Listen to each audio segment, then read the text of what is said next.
Assalamualaikum warahmatullahi wabarakatuh. Selamat pagi semuanya. Kembali lagi di podcast SMP Negeri 3 Tenggarong, tempat kita ngobrol seru, belajar dan berbagi informasi seputar kehidupan di sekolah.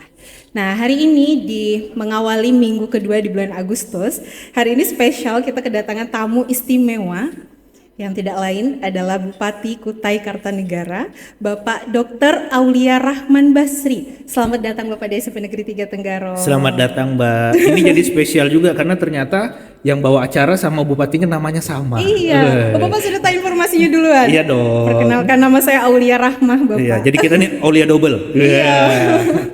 Oke, bagaimana kabarnya hari ini Bapak? Baik, alhamdulillah. Baik.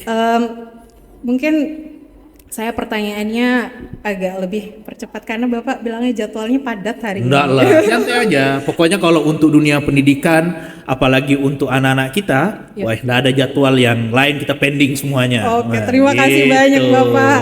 Nah, kunjungan Bapak hari ini ke sekolah, datang langsung nih. Rasanya gimana Pak? Ada nggak nostalgia masa-masa Bapak sekolah dulu ketika datang ke sekolah hari ini? Tentunya ada. Dan tadi saya sangat bangga dan sangat senang melihat kondisi sekolah kita hari ini, Mbak ya. Tadi saya masuk ke ruang kelas 9, saya melihat teman-teman atau anak-anak kita di sana sudah di depan meja mereka sudah ada Chromebook. Itu semua pelajaran sudah lewat proses digital. Wah, sangat bangga saya.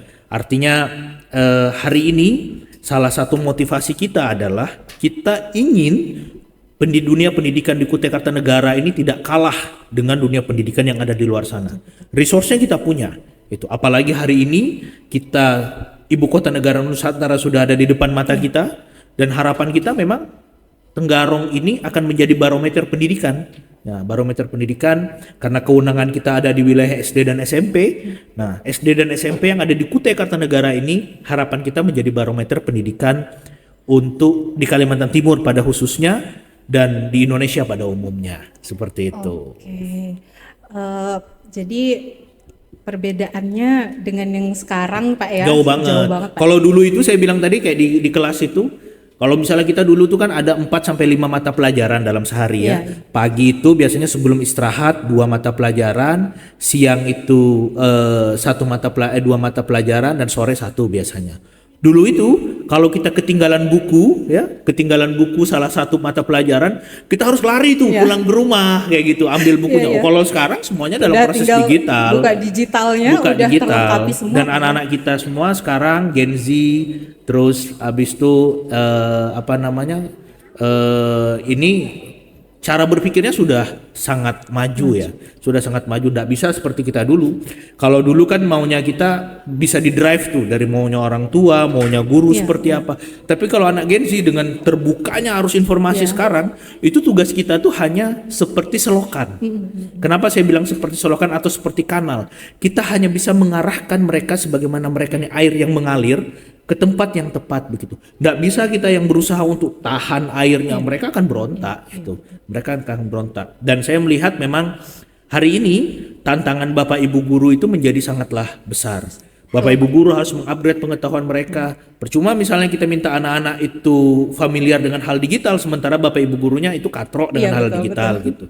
Dan saya yakin dan saya melihat dengan mata kepala saya sendiri yang terjadi di SMP Negeri 3 Tenggarong ini bisa menjadi kacamata kita untuk melihat lebih jauh ke Kutai Kartanegara, bahwa pendidikan di Kabupaten Kutai Kartanegara sudah sangatlah maju dan sudah on the track ya, sebagaimana yang kita rencanakan. Sehingga Sehingga ini tinggal kita kembangkan aja lagi ke depannya, dan pemerintah daerah itu concern dan akan terus mendukung. Kalau sekarang ini kita akan bagi ini menjadi 4 hal yang paling utama. Yang pertama kita siapkan, kalau untuk mempersiapkan anak-anaknya itu adalah kerangka yang terakhir. Pertama kita siapkan manajerialnya, kita siapkan tata kelola pendidikan yang baik. Yang kedua kita siapkan sumber daya manusianya, ya. Kita siapkan sumber daya manusianya, Bapak Ibu gurunya itu harus update teknologi. Dan saya sudah minta dalam RPJMD kita itu untuk membuat beasiswa tematik. Harapan kita guru-guru yang belum S1 sekolah S1, yang S1 sekolah S2, yang S2 nanti kita harapan kita ambil S3, dan kita harapkan ini pendidikan yang kita datangkan ke sini.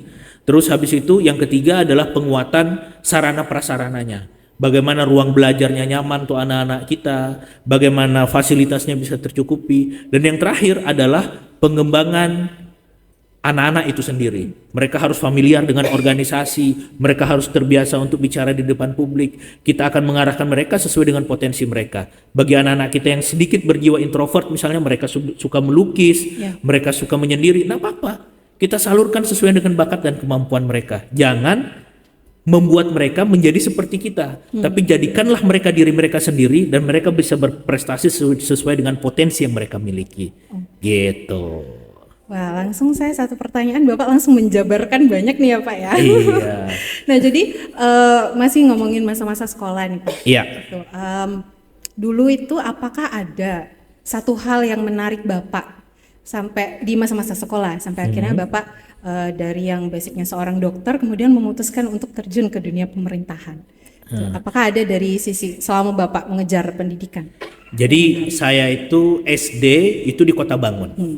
SD 003 Center Kecamatan Kota Bangun. SMP-nya juga di SMP Negeri 1 Kota Bangun. Nah, karena kita sekarang ada di SMP, saya sedikit bercerita terkait dengan kehidupan kami di SMP. Jadi memang basicnya kami hidup dari keluarga kesehatan, ibu saya bidan, bapak saya guru, gitu. Bapak saya guru olahraga. Gitu. Jadi dunia kehidupan kami itu sangat kental dengan dunia kesehatan dan dunia pendidikan. Hampir seluruh saudara ibu saya itu adalah guru. Gitu. Jadi kami dididik oleh pendidikan dan memang yang bisa merubah kami itu adalah dunia pendidikan itu sendiri. Dunia pendidikan itu sendiri. Dan saya adalah salah satu orang yang percaya bahwa masa depan itu bisa kita capai dengan proses pendidikan. Memang banyak orang bercerita bahwa menempuh pendidikan itu tidak menentukan masa depan. Akan tetapi dengan kita menempuh pendidikan yang baik, itu bisa membuat peluang-peluang masa depan itu menjadi lebih banyak. Itu yang harus kita pahami. Nah, berbicara dengan historical masa lalu, memang kami itu suka mengikuti kegiatan keorganisasian. Jadi kami itu SMP dan SMA itu SMP dan SMA itu kami ketua OSIS waktu itu. Bapak Iya, OSIS ya? ketua OSIS. Dan dulu itu kan masih ada ranking-ranking kelas masih. ya. Dan alhamdulillah kami dulu mulai kelas 1 SD sampai kelas 3 SMA itu ranking 1 terus, Mbak. Wah, Itu. berprestasi nih Pak berarti ya. Berprestasi dikit-dikit. Oke. Gitu. Jadi kentalnya dunia pendidikan ditambah dengan dunia organisasi, itulah yang mengantarkan kami untuk mengabdi atau untuk menggeserkan diri yang dari dunia teknis. Waktu itu di kesehatan kami sempat menjadi kepala rumah sakit di Kota Bangun dan sekarang menjadi Bupati Kutai Kartanegara. Semangatnya sebenarnya satu, saya hanya ingin memperlihatkan kepada anak-anak kita sebenarnya itu bahwa mau Anda berasal dari latar belakang manapun, mau Anda bersekolah dimanapun, kita memiliki kesempatan yang sama asal kita mau. Kalau dulu siapa yang berpikir anak Kota Bangun bisa menjadi seorang bupati? Siapa yang berpikir anak yang bersekolah di SD 003 Kota Bangun, yang waktu itu dengan segala keterbatasannya, kadang kita ke sekolah tanpa alas kaki, terus habis itu buku-buku juga terbatas, dan ternyata kita bisa mencapai titik seperti ini. Jadi makanya saya, Mbak Aulia, kalau saya diundang ke sekolah-sekolah, itu saya usahakan untuk datang karena saya ingin berbagi motivasi itu. Kita enggak boleh minder. Orang bilang pendidikan di Jakarta jauh lebih baik. Enggak. Ini hanya masalah kesempatan dan bagaimana komitmen kita untuk mengembangkan dunia pendidikan kita. Kalau guru-guru kita misalnya nanti yang S1 sekolah S2, yang S2 sekolah S3. Kita punya guru-guru yang hebat. Kita punya sarana-prasarana yang hebat. Gizi anak-anak kita penuhi. Apa alasan kita untuk tidak bisa maju seperti orang lain? Gitu. Jadi menurut hemat saya ini yang menjadi motivasi saya kenapa saya akhirnya terjun langsung ke dunia pemerintahan. Jadi, utama dunia politik dari ini. putra daerah untuk daerahnya sendiri. Benar sekali. Okay. Kalau menurut Bapak nih, tadi kan Bapak sudah bicara kalau pendidikan itu menjadi pengaruh besar ya Pak dalam kehidupan Bapak untuk akhirnya memutuskan terjun langsung ke dunia pemerintahan.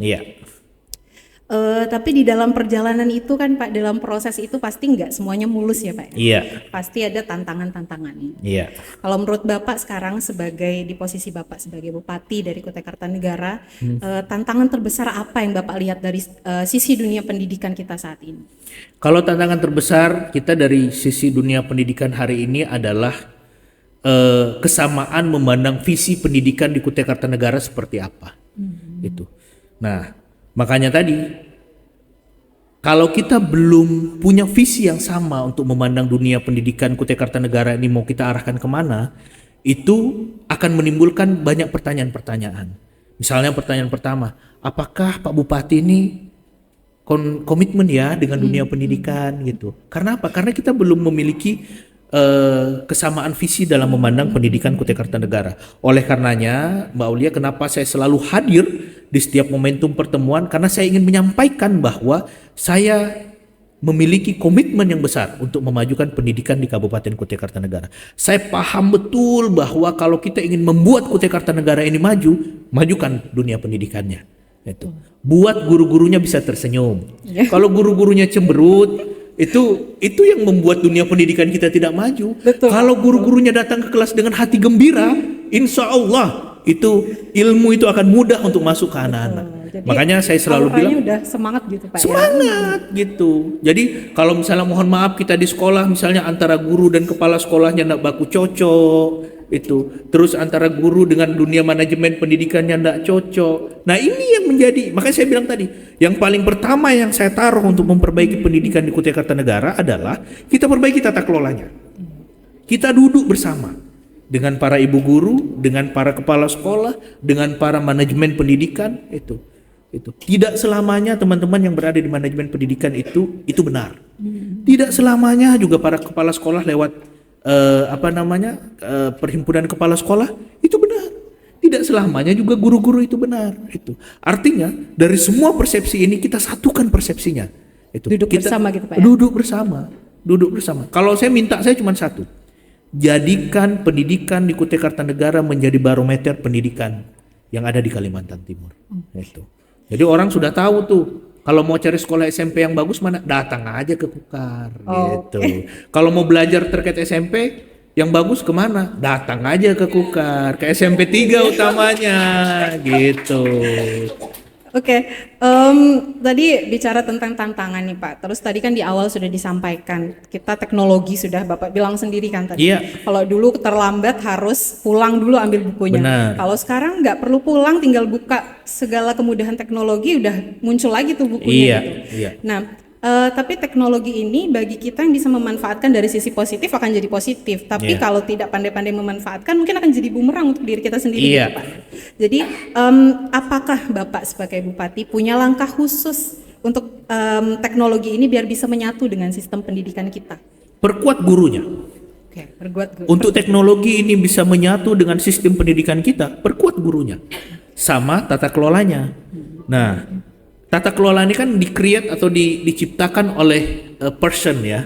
Kalau person yang kita punya person yang kuat, itu insya Allah kita akan punya sistem yang kuat gitu. Makanya saya bilang tadi, ketika kita bicara Gen Z, itu nggak bisa kita bilang, nak kau harus jadi dokter, nak kau harus jadi pilot, kau harus, nggak bisa. Jadi udah nggak didikte lagi ya Pak ya? Nggak bisa. Akan tetapi kita sampaikan bahwa kalau kita ingin anak kita menjadi dokter, mereka mungkin kita paparkan informasi-informasi tentang dunia kesehatan. Kita paparkan mereka informasi-informasi tentang profesi-profesi yang bagus ke depannya. Mereka akan cari tahu sendiri itu. Mereka akan cari tahu sendiri. Jadi teknologi hari ini itu adalah cara kita untuk memperdekatkan jarak. Pahaman kami seperti itu. Kukar untuk kita membuat standarisasi pendidikan yang sama Tenggarong dengan Tabang, itu jawaban cuma satu, teknologi. Untuk kita menyamakan standar pendidikan SMP 3 yang sudah bagus ini dengan pendidikan yang mungkin ada di Kemang Janggut sana, jawaban cuma satu, teknologi. Itu. Hari ini untuk menghadirkan Mbak Aulia mengajar di Tabang, itu tidak harus fisik Mbak Aulia datang ke sana. Betul. Itu. Teknologi bisa menghadirkan itu gitu. Hari ini juga kita sudah melihat bahwa dengan teknologi ini itu kemajuan-kemajuan sudah semakin bisa kita dapatkan. Untuk membuat sekolah kita di sini tidak kalah dengan sekolah-sekolah yang lebih duluan, saya tidak menyebut sekolah-sekolah di luar sana, di Jakarta dan Pulau Jawa itu lebih maju, tidak. Mereka itu cuman dulunya lebih duluan aja untuk menggunakan akses teknologi ini, itu. Nah, kita lebih kita mungkin dari segi waktu lebih terlambat, akan tetapi kita punya progres yang sangat bagus. Kemarin teman-teman Google Indonesia ketemu saya dan menyatakan bahwa sekolah rujukan Google itu yang paling bagus progresnya di Kutai Kartanegara. Ya, paling banyak Pak. Paling banyak di sini. Nah, pertanyaan saya sekarang adalah, dengan metode atau pendekatan teknologi seperti ini, ternyata kita tidak kalah dengan dunia pendidikan di luar sana. Artinya sekarang itu yang saya bilang tadi, pegang saja 4 prinsip ini, insya Allah kita akan benahi lewat 4 prinsip ini. Pertama, kita perbaiki tata kelolanya. Kedua, kita perbaiki sumber daya manusianya. Ketiga, kita perbaiki sarana prasarananya. Dan keempat, kita kembangkan siswanya. Insya Allah pendidikan di Kutai Kartanegara akan lebih maju dan lebih unggul ke depannya. Gitu. Oke. Penjabarannya cukup luas ini tadi Bapak. Jadi saya langsung ke pertanyaan yang terakhir nih Pak. Siap. Jadi kalau sudah bersinergi antara pendidikan kemudian dengan pemerintah, semua guru sudah duduk bersama. Ini kan tinggal anak-anak mudanya berarti. Anak-anak mudanya, apakah Bapak punya tips atau motivasi khusus yang ingin di-sharing ke anak-anak muda biar bisa ikut berpartisipasi dalam mengembangkan dunia pendidikan di daerah kita? Iya, kalau pesan saya kepada anak-anak muda, utamanya guru-guru muda sebenarnya. Itu bukan anak-anak muda, guru-guru muda. Jangan cepat puas. Jangan cepat puas, jangan cepat merasa berada di comfort zone. Kalau saya malah berpikir kalau guru-guru muda itu malah guru-guru muda ini yang menawarkan diri untuk ditugaskan ke pelosok-pelosok Kabupaten Kutai Kartanegara.